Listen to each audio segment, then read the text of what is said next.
Ndikulandireni okondedwa nonse kulikonse kumene muli ino amene mumatsatira programu ino ya pano pa Tiyankhuleni Ambuye. Lero pa 18 January 2024 tini tiwerenge limodzi mawu athu komanso tigawane limodzi. M'dzina la Atate ndi la Mwana ndi la Mzimu Woyera. Amen. Mulungu Atate, Mulungu Mwana, Mulungu Mzimu Woyera, taza pamaso panu mawa uno ndi mtima wothokoza chifukwa cha chifundo chimene mwationetsanso lero. Mwatisunga ndi moyo, mwatilola kuzukanso kuti tione tsiku lina. Tikukupemphani Ambuye kuti mutidalitse mu zonse zimene tizichite tsiku la lero kuti zikhale zokukomerani. Koposaposa tikukupemphani no Mulungu wachifundo kuti mutichosere mtima wa nsanje zochitira iwo amene akuoneka kuti ali ndi luso, ali ndi mphaso mwina zoposa zathu, ali ndi kuthekera kuchita zinthu zambiri zabwino kutiposa ife. Mutilole kuti tisawachitire nsanje, koma tiphunzire kuchokera kwa iwe kuti nafenso tizindikire kupambana kwathu, tizindikire mphaso zathu ndi kutha kuzigwiritsa bwino ntchito. Tikupempha zimenezi kudzera mwa Mwana wanu Yesu Khristu Ambuye ndi Mulungu wathu, amene ali ndi moyo ndi ufumu limodzi nanu ndi Mzimu Woyera, tsopano ndi pa nthawi zosatha. Amen. M'dzina la Atate ndi la Mwana ndi la Mzimu Woyera. Amen. Mawu oyamba akuchokera m'buku loyamba la Samuel mutu 18 ndime ya 6 mpaka 9, nkudzapitiriza ndi mutu 19 ndime ya 1 mpaka 7. Amene akutiwerengera mawu oyamba ndi Astanzio David Diria kuchokera ku St. Paul's Manual Catholic Church, Palombe Parish, mu Archdiocese ya Blantyre.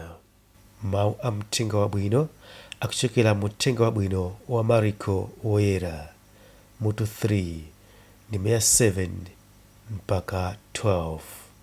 Amene akutiwerengera mawu amthenga wabwino komanso kutigawira mawu ndi Reverend Father James Balala achipani cha Spiritans kuchokera ku Streams in the Desert Spirituality and Retreat Center, Diocese ya Dedza.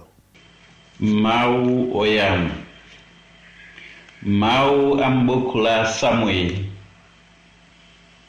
Saulo achita nsanje ndi Davide. Pamene anthu ankabwerera kwawo, Davide atapha Mfilisti uja, akazi adatuluka mizinda yonse ya Israeli akuyimba nyimbo ndi kuvina kuti akachingamire mfumu Saulo. Ankayimba ndi kumavina mokondwa, kwinaku ng'oma ndi zitoliro zikugundika. Akaziwo ankapolokezana akukondwerera namati, Saulo wapha zikwi inde, koma Davide wapha zikwi khumi. Apo Saulo adapsa mtima kwambiri. Mawu amenewa adayipidwa nawo. Adati, Davide amuwerengera zikwi zochuluka, koma ine andiwerengera zikwi zochepa. Nanga chankhaliranso njani? Si ufumu basi? Motero Saulo ankamuona ndi diso loyipa Davide kuyambira tsiku limenelo. Saulo adalamula mwana wake Yonatani ndi akuluakulu onse kuti aphe Davide. Koma Yonatani ankakonda Davide kwambiri. Choncho adauza Davide kuti, iwe abambo anga akufuna kukupha, ndiye uchenjere. Mmawa ukakhale kwina kobisalika, ine ndizapita ndi ukayima pa khundu pa bambo anga kuminda kumene iwe ukabisaleko. Tsono ndizalankhula ndi bambo anga za iwe. Chilichonse chimene ndizamve ndizakuwuza. Tsono Yonatani adaterodi ndipo adakanena zabwino za Davide kwa bambo ake namuwuza kuti, Atate, musachimwire mtumiki wanu Davide, poti sadakuchimwireni, koma amakuchitirani zabwino. Paja adayika moyo wake paminga pakupha Goliati Mfilisti uja. Pambuyo pake chauta adachita zazikulu pakupambanisa Israeli pa nkhondo. Inu mudaona zimenezo ndi kukondwera nazo. Chifukwa chiyani sono mukufuna kuchimwira munthu wosalakwa pofuna kumupha Davideyu? Saulo anamvera mawu a Yonatani ndipo adalumbira kuti, Mulungudi, Davideyo sazaphedwa. Tsono Yonatani adayitana Davide namuwuza zonsezo. Choncho Yonatani anabwera naye kwa Saulo ndipo Davideyo ankatumikira Saulo monga kale. Mawu a Ambuye. Tithokoze Mulungu. Ambuye akhale nanu, akhalenso ndi mzimu wanu. Uthenga woyera monga adalembera Mariko oyera. Ulemu kwa inu Ambuye. Mariko mutu wa 3 kuyambira ndime ya 7 mpaka 12. Pa nthawi yomweyo Yesu pamodzi ndi ophunzira ake adachokapo napita ku nyanja ya Galileya. Khamu lalikulu la anthu lidamutsatira. Anthu ake anali aku Galileya, ena aku Yudeya ndi ku Yerusalemu, ena aku Idumeya ndi kutsidya kwa Yorodani, ndiponso kudera la ku Tiro ndi ku Sidoni. Onsewo adafika kwa iye chifukwa anali atamva zimene iye ankachita. Yesu adawuza ophunzira ake kuti amuyikire chombo pafupi kuopa kuti anthu angayambe kumpanikiza chifukwa chidali chikhamu chachikulu, pakuti anali atachirisa anthu ambiri, ndipo onse amene adali ndi matenda ankakankhana pofuna kuti amukhuze. Mizimu yoyipa inkati ikamuona inkazigwesa pansi pafupi ndi iye kumafuula kuti, Inu ndinu Mwana wa Mulungu, koma iye ankayiresa mwamphamvu kuti isamuulule. Mthenga wa Ambuye. Ulemu kwa inu Ambuye Yesu Kristu. Mawu oyamba lero akufotokoza za matenda amene anthu ambiri mwa ife timadwala. Ndi matenda oopsa, ndi matenda amene samachepa, ndi matenda amene amayamba pang'ono-pang'ono monga matenda ambiri amene timadwala. Amayamba pang'ono-pang'ono, amakula, amafika pena, amakhazikika, amakhwima, amavuta kuwachotsa. Matenda ansanje. Pali zinthu zina zimene timatha kuzichita ndi mtima woti tikuthandiza anthu ena, tikuthandiza muzi wathu, tikuthandiza mpingo wathu, tikuthandiza community yathu, tikuthandiza dziko lathu, zimene anthu akufuna kwabwino amatha kuyamikira akaziona kuti tachita zabwinozo. Koma anthu akufuna koyipa amatha kuziona ngati ndi zinthu zimene zitipangise ife kupita kwambiri pamwamba, ndipo chifukwa chokuti akuopa kuti tipita kwambiri pamwamba, zinthu zimene tachita zija zimene zipindulire osati ife tokha koma wina aliyense, zikhoza kuwapangisa kuti ayambe kutida, ayambe kutizonda, ayambe kudana nafe. Mawu athu alero akufotokoza zimene zinachitika pamene Saulo anaona kuti mwana wa chichepere Davide wagonjesa Goliati. Saulo anali mfumu imene inamenya nkhondo zochuluka, anali munthu wachikulire, anamenya nkhondo zambiri. Ndipo atamenya nkhondo zochuluka choncho, anapha anthu ochuluka, anateteza dziko lake munjira zosiyana-siyana, munjira zambiri. Amangoyenera kuti amvese kuti kupambana kwa Davide ndi kupambananso kwa iye. Tikanakhala kuti anthufe timamvesa kapena tinavomereza m'mitima mwathu kuti ndife amodzi, ndife ana a banja limodzi, ndipo bambo wathu ndi mmodzi Mulungu, ndipo kupambana kwanga ndikupambana kwanu, kupambana kwanu ndikupambana kwanga, kuti kuwina kwa m'bale wathu, kuwina kwa munthu wina pamalo pamene ife timakhala, kaya ndi malo a ntchito, kaya ndi kutchalichi, ndikuwina kwa ife tonse, kukanakhala kuti tinamvetsa chimenechi, ndikukhulupirira kuti sibwenzi tikupangirana nsanje. Koma kambiri timamvetsa ngati tikupikisana, timamvetsa ngati wina wake akufuna kuti atipose. Ndiye ambiri ife sitimafuna kuposedwa ayi.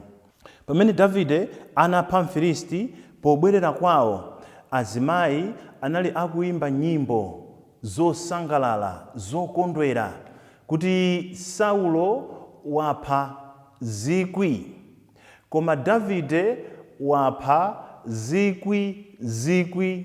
Azimayi akuimba nyimbo, akumathandizana, ena nkumayankhira namavina, osalephera mwina Davide yonse anamunyamula pochokera naye ku nkhondo. Mmene akubwera kwawo, Saulo akumva mawu amene aja kumulasa mu mtima, akuti Davide mwana wang'ono, mwana wobadwa, akumupasa 10,000, pamene ine angundipasa 1,000 zokha, ndikuti chatsala ndichoti amutenga Davideyo akhale mfumu. Nsanje yachibwana. Ndipo chifukwa cha zimenezo, Saulo akuyamba kupanga maplani okuti amuphe Davide. Mwina kapena tinene kuti azimayi anayipasa moto kwambiri, anayipasa moto udyo, kuyipasa moto mpaka kufika saizi yoti nkuyamba kupyerera. Anamchemerera kwambiri Davide, zimene zinampangisa Saulo kuti zimuwawe kwambiri. Koma ndikunena kuti iyeyo monga mfumu ya ku Israeli amangoyenera kuzindikira kuti kupambana kwa Davide ndikupambana kwa iyeyo. Anthu ake a Israeli amaphedwa ndi Goliati, amaphedwa ndi anthu amene amachokera mdziko limene Goliati amachokera. Kupambana kwa Davide kukupangisa zokuti anthu aja apume mpweya wina, apume moyo wina, apezeko mtendere, chifukwa choti mdani wawo wankulu, anthu amene amawasowesa kwambiri mtendere, sopano sakhalanso adani yawo, chifukwa choti munthu amene amawaopseza Mulungu kuzera mwa Davide amugonjesa, koma akumupangira nsanje. Mutati muone zimene zinachitika pakati pa Saulo ndi Davide sizinathe, pakati pathu zimachitikanso. M'malo osiyana-siyana amene timagwira ntchito zimachitika, zikuchitika ndipo zizakhala zikuchitika, chifukwa choti timamvesa kuti iwo amene akutiposa, iwo amene akuchita bwino ndi adani athu. Pachalichi pakhoza kubwera munthu watsopano ndi nzeru zatsopano, asankhidwa kukhala ndi udindo, afuna kuti abwerese kusintha kwabwino, osati kusintha kubweresa chipwirikiti, koma kusintha kwabwino kuti zinthu zisamangokhala monga padali poyamba ndi tsopano ndi masiku onse, ayi, koma kuti pakhale tsopano zinthu zina zake zimene zikhoza kukhala zolozeka. Iwo amene analipo kuyambira kale, tiyerekeze kuti anthu asankha kaya ndi chair watsopano, asankha kaya ndi treasurer watsopano, munthu amene aziyang'anira chuma cha ndalama ndi abwerese njira zabwino zoti chopereka chizikala chikukwera, chopereka chikhale chikutetezedwa. Muzapeza zokuti iwo amene akhala nkhalakale pamalopo amatha kuyamba kumuopseza munthuyo. Kunotu ndi kwakuti ukakutengera pa mgongo uchokako ukukufuna, tiyamba kumpasa mantha munthu uja, chifukwa tiziti akufuna iyeyo akhale ndani, akufuna kuti anthu azimuombera m'manja, akufuna kuti anthu azimuyamikira, akufuna kuti ife tikhale oyipa. Mukhala oyipa ngati kumbuyoko mmasokoneza zinthu. Koma tinayenera kumvesa kuti zabwino zimene akubweresawa, njira zabwino zimene zithandize kuyendesa parish, zimene zithandize kuyendesa chalichi, zimene zithandize kuyendesa mpingo wathu, tikuyenera kuti tizilandire, tizinyadire. Muzaona kuti iwo amene akuoneka kuti akubweresa zinthu zatsopano, akuoneka kuti anthu akukondwera nawo, kubwera kwawo zinthu zasintha. Ena amamvesa ngati chifukwa anena kuti kubwera kwawo zinthu zasintha ndiye kuti akuwanyoza iwo, ndiye kuti akuwatukwana iwo, ndiye ayamba kusakasaka kuti amene uja agwe, ayamba kuyesesa kuti amukokere pansi ndithu, amuopseze, apange resign, achoke poyekha. Zinena kuti walephera kulimba mtima, walephera kulimba, pamene akhalira busy kumuopseza. Mukayang'ane m'malo a ntchito, malo athu ambiri a ntchito, m'makampani athu, m'malo osiyana-siyana, kaya ndi ife amene timagwira ntchito m'boma, kaya ndi malo amene timagwirira business, muona kuti pakabwera munthu watsopano amene akuoneka kuti ndi new blood, wabweresa maganizo ambiri atsopano, nkhalakale zambiri sizikondwera. Nkhalakale zambiri sizikondwera, zimaona threat m'malo muona chitukuko, malo moona zabwino, malo mokuti anyadire, ndi ayamba kuyesesa kuti no munthu uja amugwese. Zija anaimba atoti manje inu mukuziziwa, amati nsanje ndiyoopsa.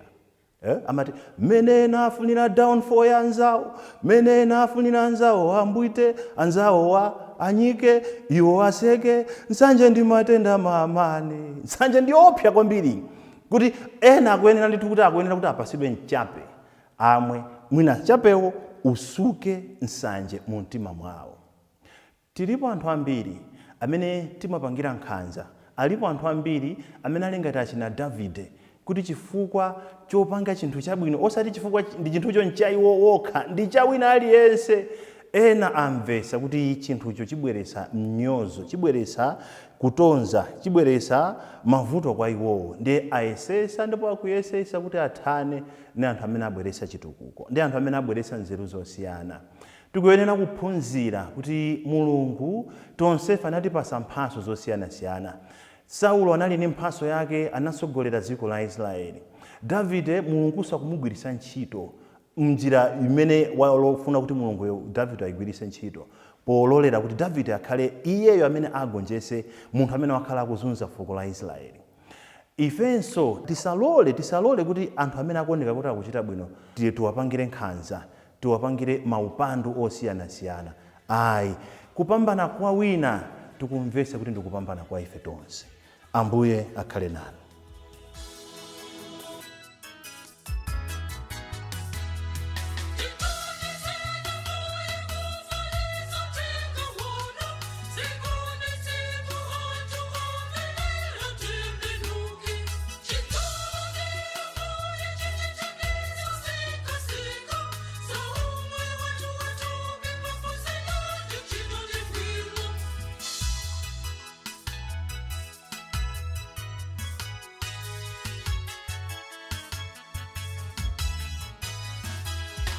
Yeah.